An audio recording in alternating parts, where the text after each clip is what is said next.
You guys know how passionate I am about movies and TV shows and things like that, and just being called to that arena. But I have an expert here that is really dope. I had an opportunity to interview him a while back. It feels like more than a while back, but he's like super dope, super down to earth, and I think he's an absolute genius when it comes to directing, filmmaker. Like you guys, he does it all. Creative producer, screenwriter. Like he's super dope, and I had to get him back on here to just talk about what it's like being in that industry for upcoming filmmakers. And I think because Tears of Purpose is well versed in the arts, why not bring somebody who's already been doing this thing and that can kind of shed some light on that industry, the do's and the don'ts, and how he survived that long. So whatever. So listen, just get comfortable, because I'm already comfortable, triple excited, got my pen and pad here, because I believe that sometimes you are called to be a student before you can even teach. We're going to let that sit right there. Sometimes you got to sit up under somebody so they can give you the instructions that you need to move into your next season. So I just want to introduce to some of y'all may remember him from the previous show, and some of you may not. This may be your first time, or you may have saw him on your own, but we're going to go ahead and introduce him and bring him up. So Mike Fox, film director, executive producer. Listen, how are you? I'm doing good, and I appreciate all the props. Thank you so much. Yes, I'm still surviving Yeah. in this industry. This industry is brutal. Yeah. I just had somebody reach out to me the other day and ask me for they actually know a lot of celebrities, A-listers and B-listers, and even they were just having the hardest time just because the industry itself, and whether it be Christian or not, it's still an industry thing to where it's just a brutal industry to be in. And so it's kind of like, like Peter Parker said on Spider-Man, he's it's not for the faint of heart. And so yeah, thank you for the compliments and the props. Yeah, it's been a minute, and I appreciate everything that you're doing, and it's great to be on. Yes, thank you so much. So listen, we're gonna kick this off because I'm excited. I always come with a notepad because again, I'm so passionate about this. And just from a little girl, I always knew that I wanted to be acting or directing or whatever. This is just a passion that never went away. So I'm sure that's probably something that probably kicked off with you. So why don't you take us back on your journey? How did you get started in this in this industry in the first place? Well, now, so so I've always, since I was young, just the same as like what you're saying. Like when I was young, I've always been like, I always loved like the movies and how they did it. Not just the movies, but like the BTS of like, how did they do that? How do they do the special effects and all the stunts and all that kind of stuff? So it's been a thing since way back, when I was young. And so for like 25 years, I've been in the creative space, me, my family, my wife, Trisha, and our genius daughter, Ariana Fox. We have our own business, Splash Design Works. So about 5+ years ago, we had the opportunity to I put together some footage for our daughter, since she's also an actress, among 20 other things. And so I started to put together some show reel footage, for her demo and stuff. And then when I did, it started to grow and grow as far as like the time that I put together. I was thinking putting together like a 2-minute little, thing to show off her skills.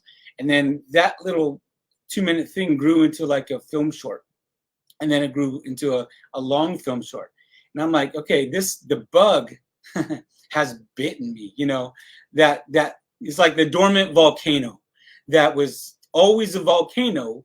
It just was dormant for a long time, And so I started to get into it, and then I submitted it, and I got all these like film festival awards. And I'm like, all right, this is cool. This is really fueling the fire really at this point. And from there, it just kind of like, really exploded into, all right, I gotta start getting into filmmaking like more and more and more, and it just, opportunities opened up, and then I started doing more stuff, and then directing, and we created our first feature film that, and I remember like being on set, like on day 2 of set, I had like 75 people, cast, crew, family members, assistants, everybody, and I'm like looking around, and I'm just like, dude, this is dope. This is like incredible. Like, is this what Steven Spielberg felt like, when he was getting, to be a filmmaker and a producer and a director and all that? And it was amazing feeling just seeing everybody, one huge family and team working together. And then, of course, my wife and daughter, they're like, well, they're all here because of you, because what you did and your ideas. And it's just hard to grasp. Like, okay, it came from an idea, like in the head, and came to transpire to where you got like all these people, physical things going on, and it literally manifested. That's the word, manifest. And it was just like, it was crazy. So we created the box in the basement, and then we created and I produced and directed and edited and about 90% of everything. The faith-based comedy that's now out on Tubi called "Wanna Be a Star," and my partner, friend of ours, in fact, we'll see him tomorrow, Marquis Skinner. He is hilarious, and so he's the executive producer, but he's also the lead character, Dr. Cool, on this, and it's called "Wanna Be a Star." You can see it on Tubi TV right now, as well as Box in the Basement, and that's a faith-based comedy. And there's not a whole lot of faith-based comedies out there, so check it out if you can. And then I just finished wrapping up the last edits and the final cut to our third feature film, which is Sleepers. And this one's a much bigger one, and we're excited about it. It's a action packed. We had multiple stunt choreographers on there, and and double DPs at one point, 2 DPs going, and the whole 9 yards. Cast, crew, over in Pennsylvania, Delaware, multiple, like, I don't know, 10 locations probably or so. It was amazing. It's just amazing. So that's kind of the quick journey of where we're at right now, and we're seeking distribution, for Sleepers, the best way possible. So that's kind of where we're at. So can you explain something to the audience? What is distribution? What does that look like when you are going into, making your film, creating your film, and then it's kind of like, okay, what do I do with it after I've done all of this? What do I do to it? How do I shop it? Can you explain how that process works? So the definition of distribution is pain. It's, oh my goodness. So there's so many good things about this industry. It's amazing. Just being on set, hashtag set life. We love the set life, and just the family and the cohesion, cohesive unit of, working hard, playing hard, reaping the rewards and stuff. There's a couple of parts of this industry that I'm like, God, give me grace, mercy, and everlasting power, and one of them is distribution. So distribution is basically, what the word is, to distribute, to deploy and distribute. So once you get your film together, whether it be a film short or a feature film or a TV series, or an episodic or a webisode or docu-series, whatever it is, once you're done with it and it's in the can and it's final cut and picture lock and everything, then the question is, what do you do with it? Which is what you asked, which is perfect. That's the question. What do you do with it? So you have like a lot of options, but there's so many variables. It's like so deep and complex and intricate, and again, it's a brutal industry. So a lot of how you distribute and where you distribute depends on about a million things, but the main key things is how did you make it? Like, what cameras did you use? What actors or actresses are or not or are not on your project? All kinds of stuff. There's the locations, um, just a lot of variables, and that will kind of like dictate or determine like what you really can feasibly do, like with your project. So for example, if you shot it on your iPhone, I mean, iPhone has, 4K capabilities. You can do even slow-mo, 60 frames per second. Great stuff. It's got cinematic, you know, you know, uh, zooming in, and you can even do rack focus and stuff. It's pretty cool. Amazing stuff. But if you do it on an iPhone, it's going to limit you to what you can do or where you can deploy it. So you can distribute like maybe on Tubi, maybe on Prime, things like that, Roku. And so you have like your AVODs and your SVODs and your TVODs, and then you got like the higher end exclusive like Netflix and Hulu and things like that. So it's a whole world. Once you're done with your film, it's like you visit another planet with its own language, and you're like, what the what? And it's just so deep and complicated. So distribution is in itself where and how you put your project out there. Is it just going to be dropped on like YouTube and you're just going to share it, or Vimeo and you're going to share it, or you're going to try to make money with it and try to get some revenue and ROI with it, which means that you can go to a distributor, an aggregator, an agent, or some blessed and lucky people out there. They know people on the insides of these networks. And they're like, yeah, I got a buddy who works at Netflix and he'll get my film in there. Those are the types you just want to go up and, yeah, blessings to you, sir. So anyways, that's kind of a quick summary of like what and how, what dictates and determines like the distribution. And then out there, just real quick though, for all the filmmakers or upcoming filmmakers or new filmmakers, there are like majority of sharks out there, people that will promise you the world. I'll get you on A, B, C, D, E, F, G, H, I, J, K, L, M, N, O, P, and they don't even know how to get to like B. You know what I mean? So you have to be careful and make sure everything is documented. Everything is signed, documented, paperwork, trackable, traceable, documented and things like that. Otherwise, I know a lot of filmmakers, I know a lot of producers and writers especially that have like lost the rights to their own work because they didn't follow through like properly with documentation, and they didn't register their scripts and things like that. So it's really just a brutal world, and not far off is the Christian entertainment industry, to be honest with you. So yeah. You're dropping some major jewels on here, and I'm just like, wow, like so much to really go into it, because we can have a vision, but baby, what they don't tell you, or what people don't like really talking about, is they may see what you have right now, but they don't know what you went through behind closed doors to actually get to this point, Mike. So listen, I want you to talk about the financial side of filmmaking, like, because that's another thing that I think that is kind of like not talked about.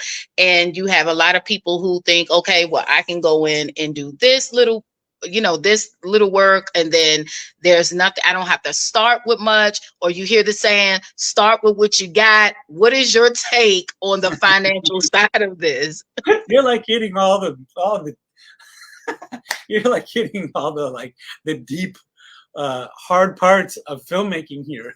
The fun part, I'll tell you what, it's a lot of hard work to be a filmmaker, but I love every aspect I love the filmmaking part of it, and it's a lot of hard work, but it's so rewarding. You just can't beat the rewards of set life and being on set and working and making it come alive. So just to throw there that positive aspect. But these things that you're bringing up are the harder parts of filmmaking. So finances. Let me throw this quote out there for everyone, just to give a good vibes. George Bernard Shaw once said, "Life isn't about finding yourself; Life is about creating yourself. So no matter what you have or what you got to work with or what you don't have, still find a way to create what God put inside of you. So just want to kind of inspire you real quick on that. Now, back to finances. So finances are, I would say, even harder and more complex than even the distribution part. So finance is, where do I even start? So finance is, take the spirituality out of finance. Finance is finance. I mean, whether you're a prayer warrior or not, you still got to pay your bills, and they're going to turn your lights off if you don't pay them. So you have to keep finance in perspective. And that is, if you have $100, $1,000, 10,000, or 100,000, what you have will majority determine like how you go about what you do. Okay, so if you're a low to no budget filmmaker, which we completely understand and relate to, you have to find like resources that will kind of subsidize if you don't have a lot of funds.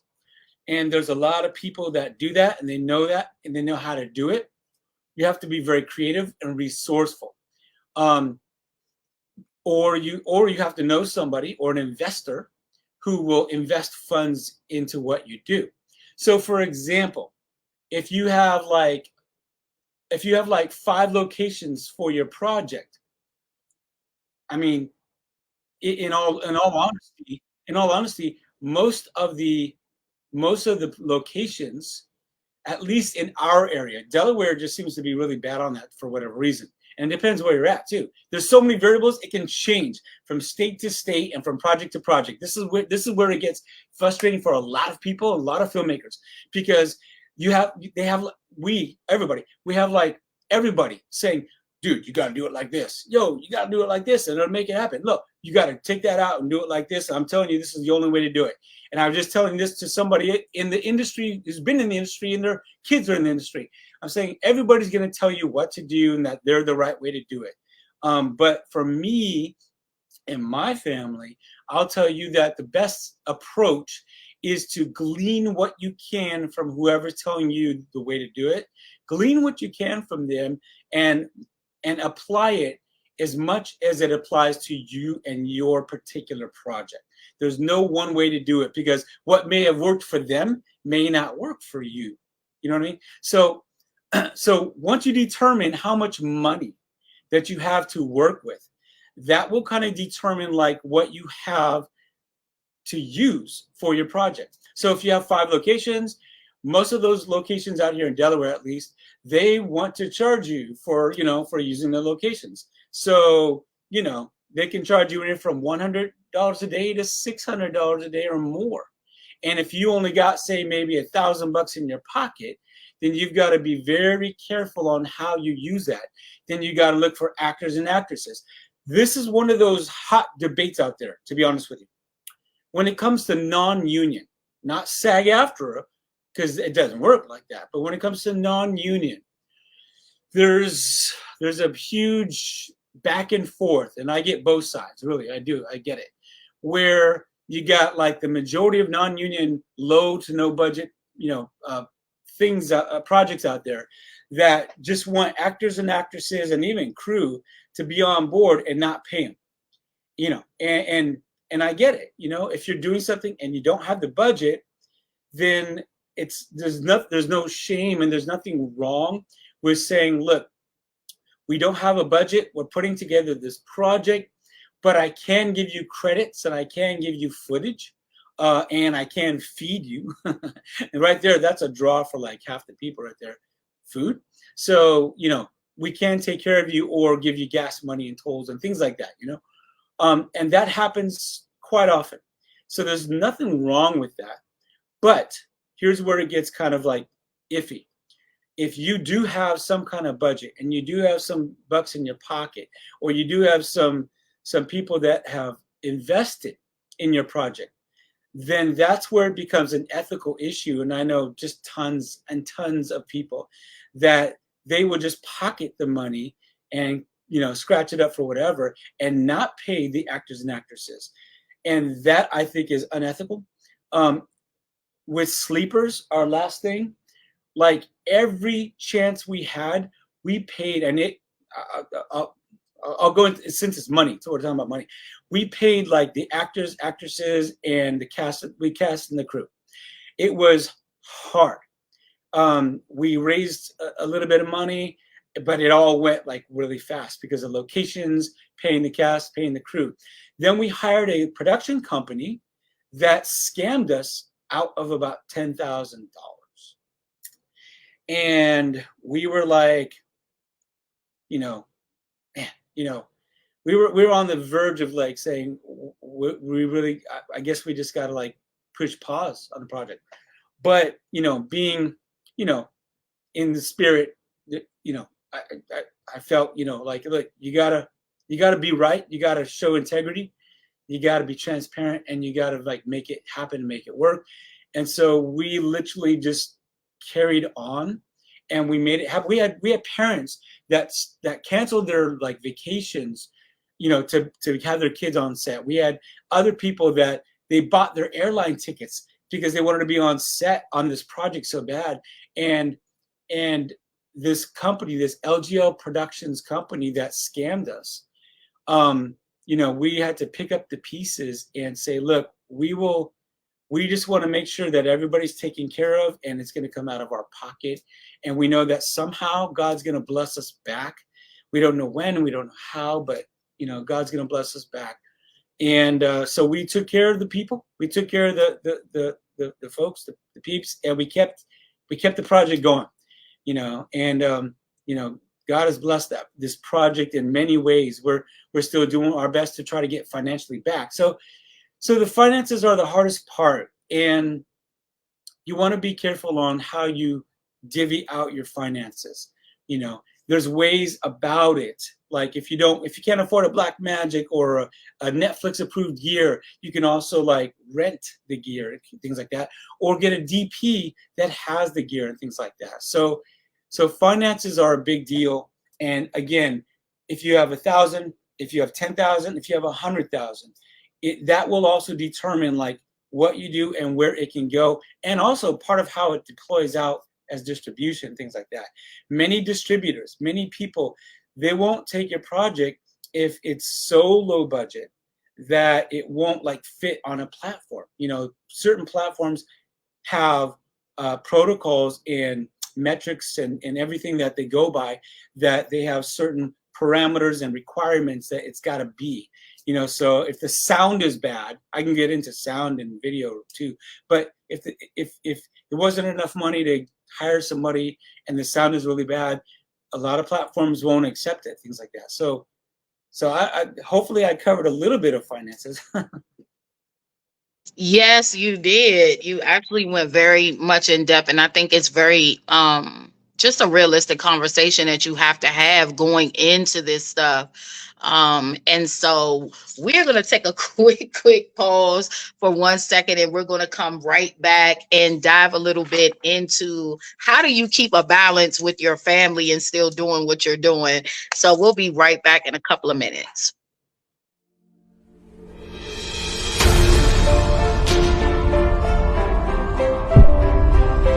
I want to know, could you come by my house tomorrow and help me move some things?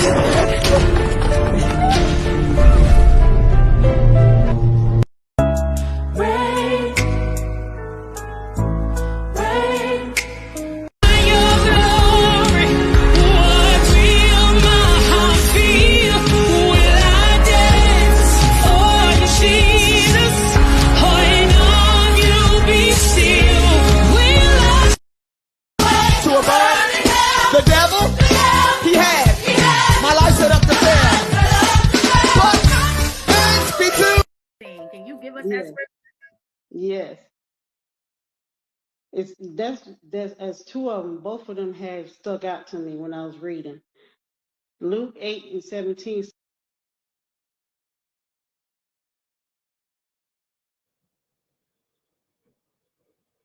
All right, you guys. So we are back. We just took a quick pause to give Mike Fox a little time to catch his breath because he is spitting game on here today.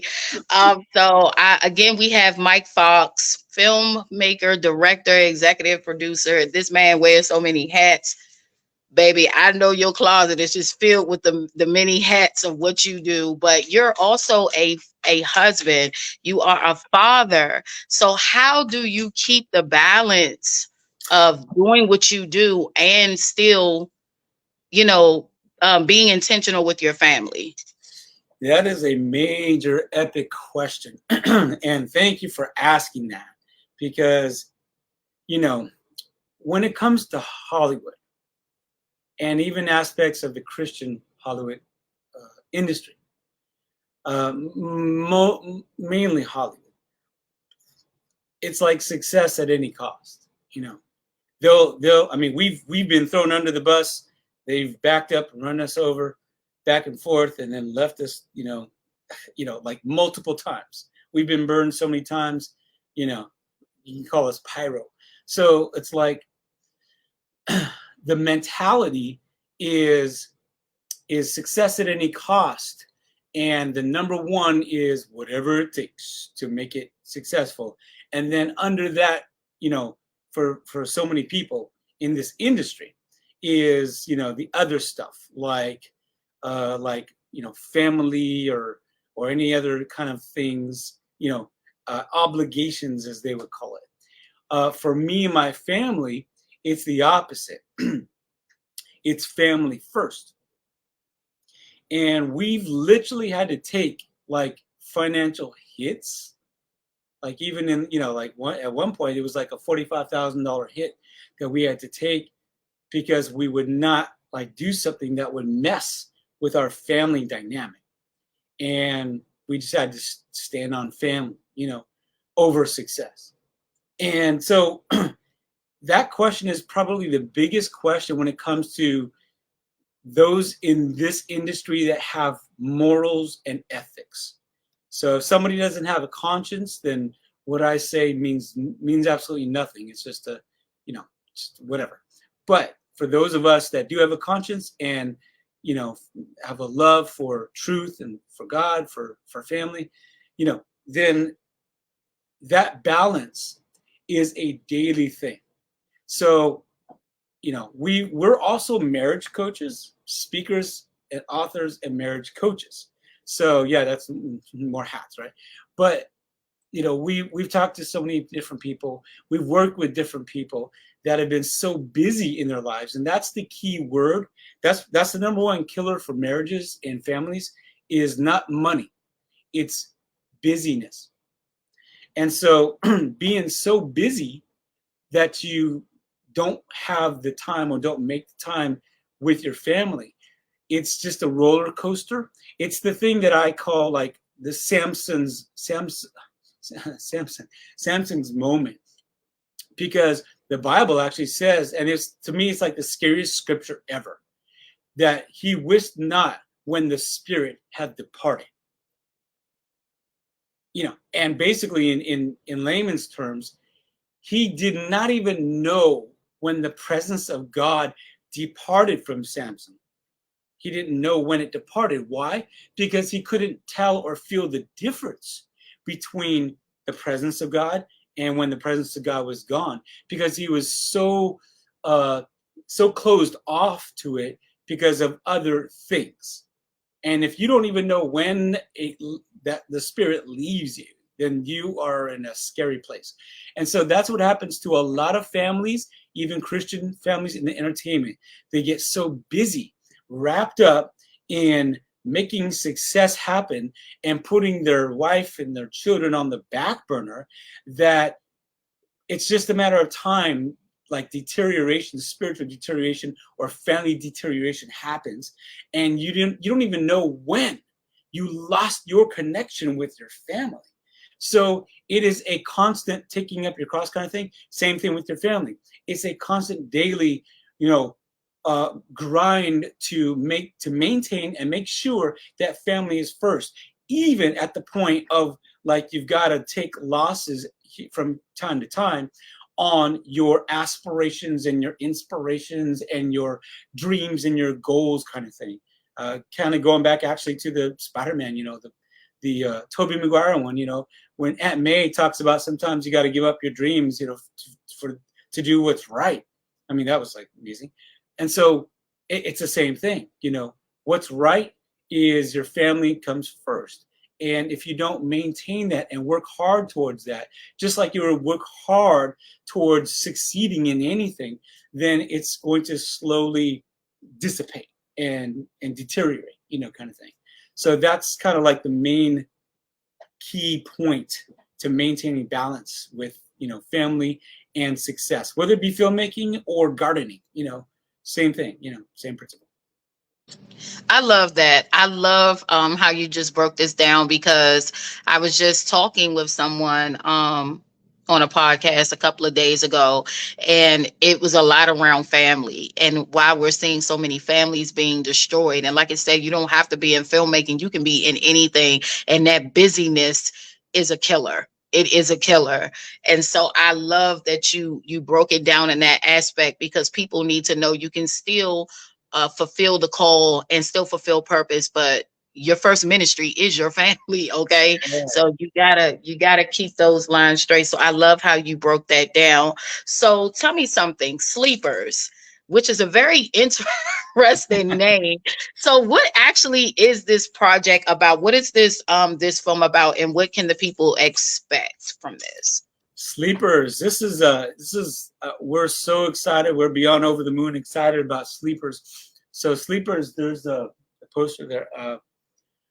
It started off with our daughter singing some, different a German Russian thing, and then it got into a lullaby, a creepy lullaby, and it just started forming in my brain.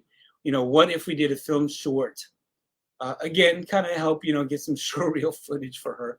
But what if we had this film short to where we had a Russian assassin sleeper agent that was sent to America, to be activated, and instead she come across all these experiences that would like cause her to question question herself.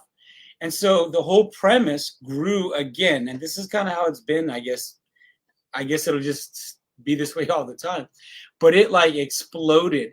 And I'm like, okay, so if we had a Russian if we had like Russian children that were being indoctrinated and told that America lies, and they tell you that freedom, family, faith, love, friendship, those are all lies that America tells you. There's no such thing as that, And so they indoctrinate, which in essence, let me sidetrack here by saying this is all based on truth. I mean, like facts. You could do a Google search if you want to, but they've had narratives, they've had documentaries, docuseries, and there's been like over the years, literally sleeper cells planted in America by other countries, that they've arrested the families and the people because they're here to be activated to do like domestic terrorism. So it's like it's real. It's real stuff.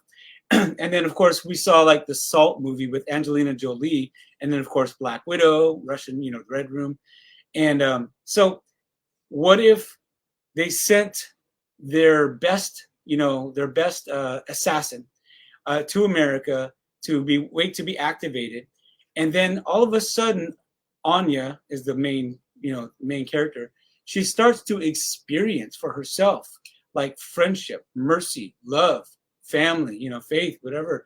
All these things that they said were lies, but now she's experiencing them for herself, and she understands these are not lies. This is really what is going on in America compared to where she was sent from. And so now she's faced with the choice.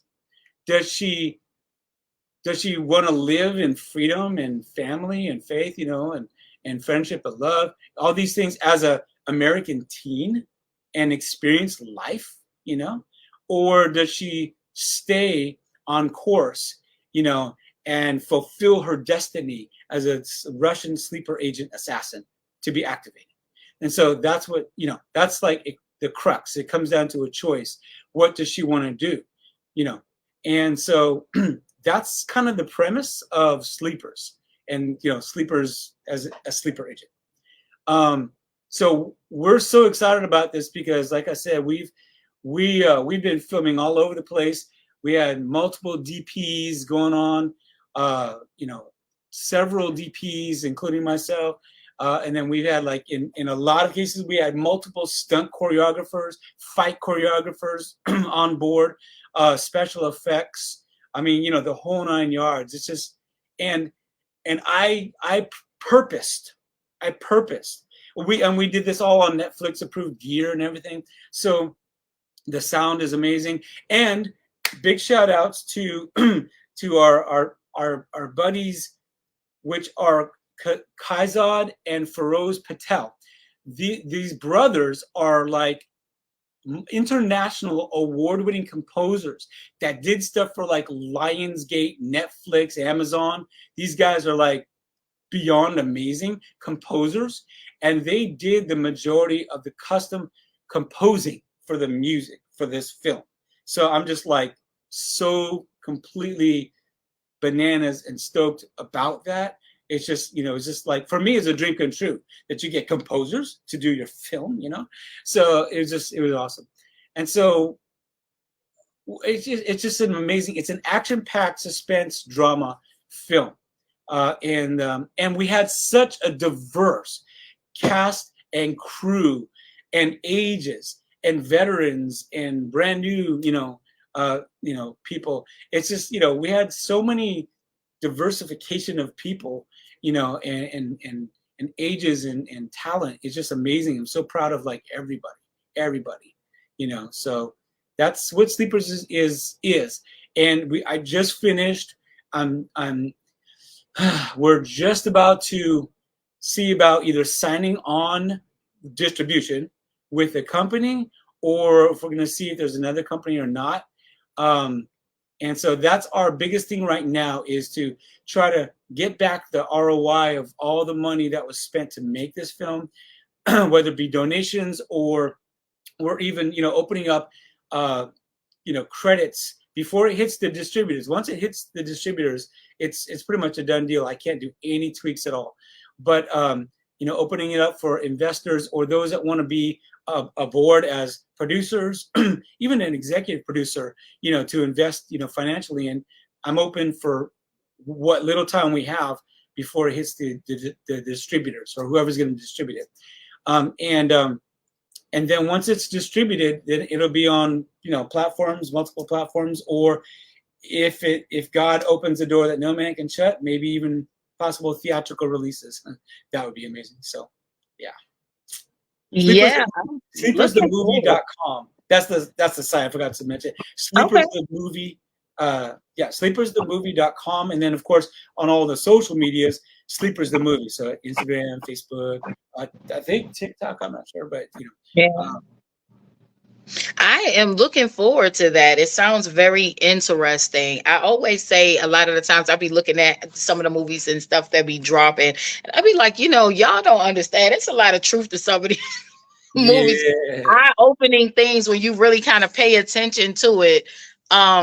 Some I would definitely say has a lot of truth to it. So listen, I know you mentioned earlier in the show about Want to Be a Star, a Christian faith-based TV show. So is that already on Tubi? And tell us a little bit of background about that show and what can everybody expect from it, because it sounds hilarious. Yeah. Okay. So so this is one of the films that it was not filmed on like Netflix approved type of gear, and we did this. You know, it was an ULB, ultra low budget, but we actually acquired better gear along the way, and so we did this. Me and Marquis Skinner, and then of course my family. We did this in the beginning to be an episodic. So I literally put it all together you know, I had multiple DPs on this one as well. And we put this together and I made it into it was an extremely short episodic that was not even, it was just, you know, it started out as a episodic, short, very short episodic. And I added the laugh tracks and all that kind of stuff. And so then I'm like, okay, we gotta do something, because it's not, we've got to make this longer. A normal episodic, if you submit it to you know, any kind of network, it's got to be like 46 minutes, you know, to an hour. And so we literally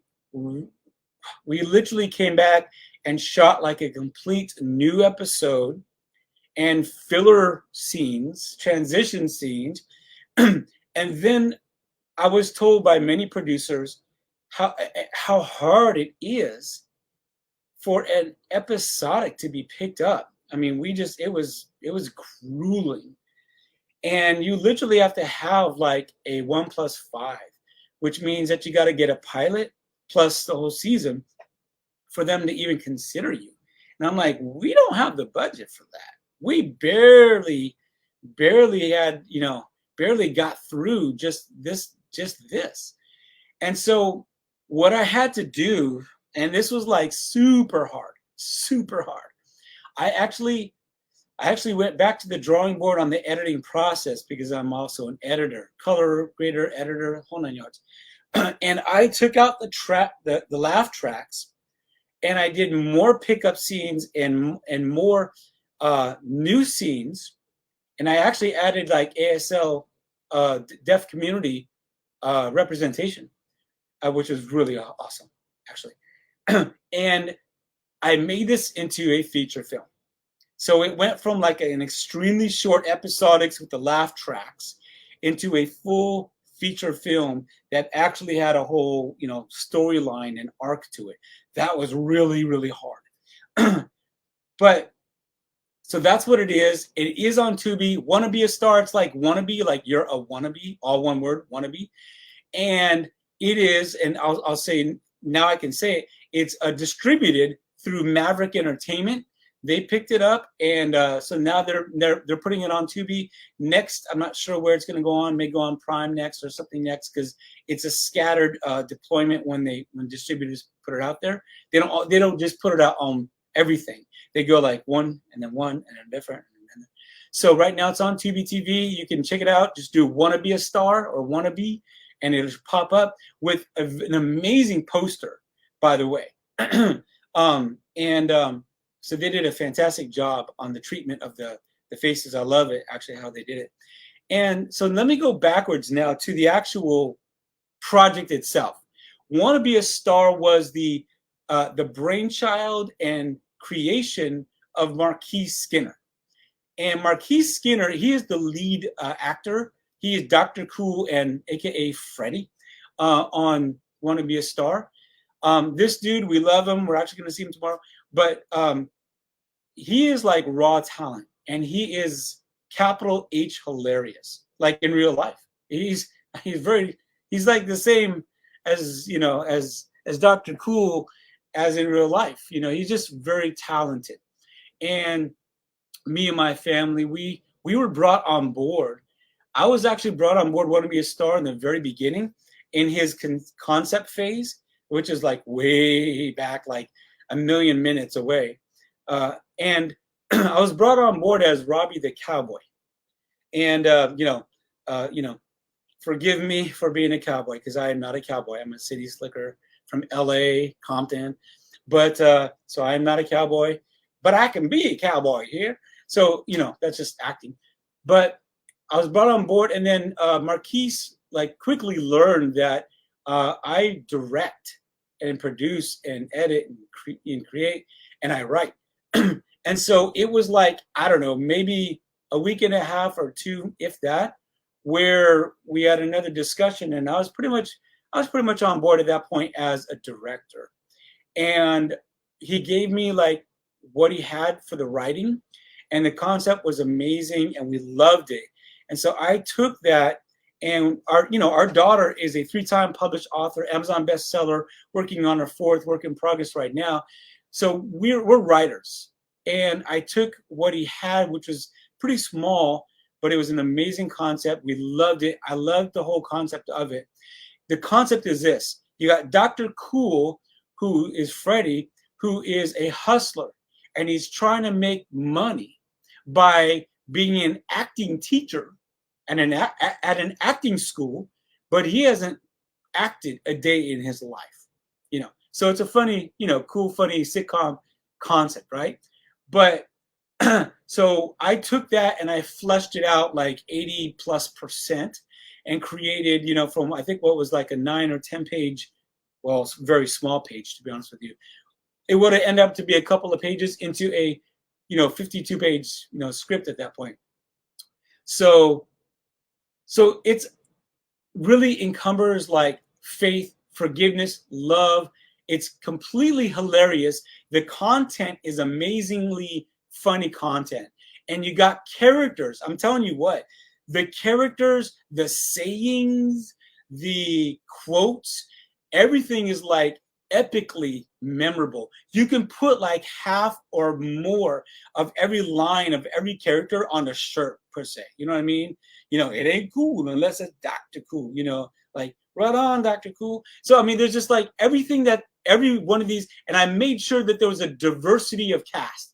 And so me and Marquise, we did everything we could to find like as much culture, you know, dipped in culture as we could, you know, and we got pretty much like the majority of culture we could for Want to Be a Star. So it's got every, you know, every culture you can, almost every culture you can think of.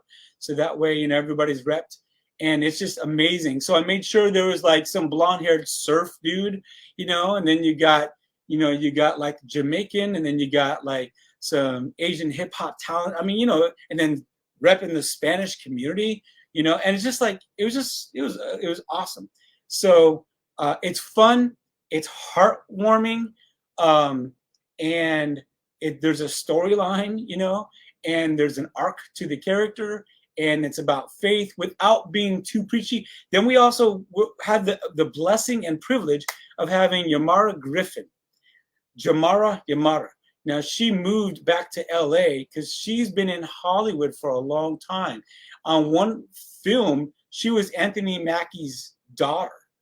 So she's been around a long time. And so it was a blessing. She's an amazing actress. And so I really put her to the test. I said, you got some skills. I'm going to give you some deep stuff, and I'm going to let you go at it and do your thing. And so I gave her some like really big arc of a character, some range, had her be like this, you know, southern church, you know, hey, the Lord's going to work it out, you know what I'm saying? Mm-hmm. To this deep, like been abused in her past. This is why she smiles all the time, because God's been good to her. You kind of thing. So this really serious, deep, and I threw that at her, and she just knocked it out of the park. And I was, you know, like even when on set, after she did her monologue, you know, tears to monologue kind of thing. After she did that, you know, I was like, cut. That was a good take, and we're all just like, whoo, Lord, man, you know, that was powerful. So yeah, it's got everything in it, and it's on Tubi right now. So. Cool. Well, I love it. Mike Fox, I really do thank you so much for coming on and blessing us with so much knowledge in this arena. There is so much that I can say on this. I just thank God for your creativity to go forth in that arena. So with that being said, can you share how people can connect with you, how to follow you, how to get in contact with you if needed? And also, while you're doing that, just drop one tip of words of encouragement to any upcoming filmmakers before we close the show out. I think that would be dope to close it out with just some kind of inspiration for those that are just starting out and going into this arena. Absolutely. I think I have two quick tips on that one. And so to get a hold of me, crystalfoxfilms.com. That's our film company, a production company. We are definitely open. I am very much open, and I'm like burdened, you know, like Loki, burdened with a glorious passion, like ready to rock and roll on to be a part and help create and make come alive any project as a director, producer, writer, editor. We got so much going on that we can't do it for free, because we do have a lot of people asking, yeah, can you see my script? Do you fund and finance? We don't fund and finance, but we do put everything together. Put everything together from the team to the post production to the pre team and above the line, and then produce it, direct it, make it come alive, with a passion and a purpose. So we are open for any projects to be hired on. Director at crystalfoxfilms.com. That's my email. Director at crystalfoxfilms.com. Phone number, fine, 302-399-7851. On all social media, official Mike Fox, Crystal Fox Films as well. I am on TikTok, and so that's pretty much how to get a hold of me. Director at crystalfoxfilms.com, and all social media as official Mike Fox. And so 2 tips. The first tip is, as much as possible, avoid shortcuts. And it's not always easy, but you can do it right the first time rather than wrong several times. Because if you can avoid doing shortcuts, instead of paying $100 to get the right thing or the right location or the right person or actor or actress, and you want to save 100, 200 or 500 or whatever, if you want to save money by doing a shortcut and not doing it the right way, it's gonna bite you back 10 times harder. So try to avoid as much as possible doing shortcuts, because it will benefit you greatly by doing it the right way the first time. Number 2 is collaborate.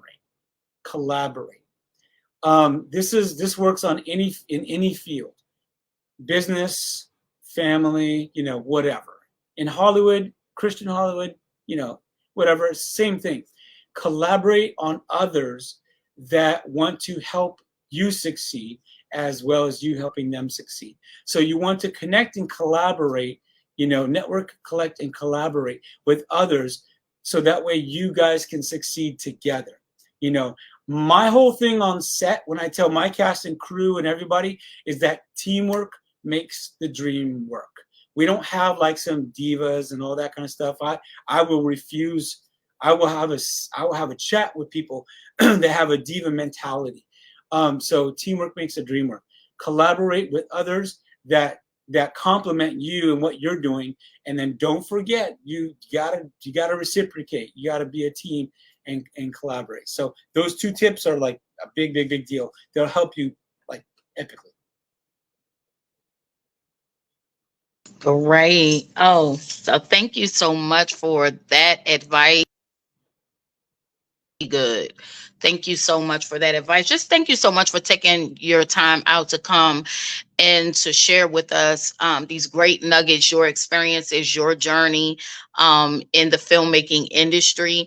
And I am praying for your success, the success of your family, that God will continue to overflow your cup, and that He will continue to keep depositing things in you to share with the world. It is so needed right now. So I look forward to going to watching both projects. I'm like, for real, I'm going to so support this, and I will do anything I can from my end to make sure it's shared, and that you guys are getting the support that you need. So I pray this won't be our last conversation. I'm definitely going to keep in contact with you, Mike, and just just keep following what you are doing. This is such an inspiration to me. I have learned great nuggets, and I'm sure everybody who's going to watch this or listen is going to learn as well. So thank you so much for coming on Eyes Wide Open. And you guys, it has been a pleasure to be back on the air with you guys again. So go ahead and share down your timeline.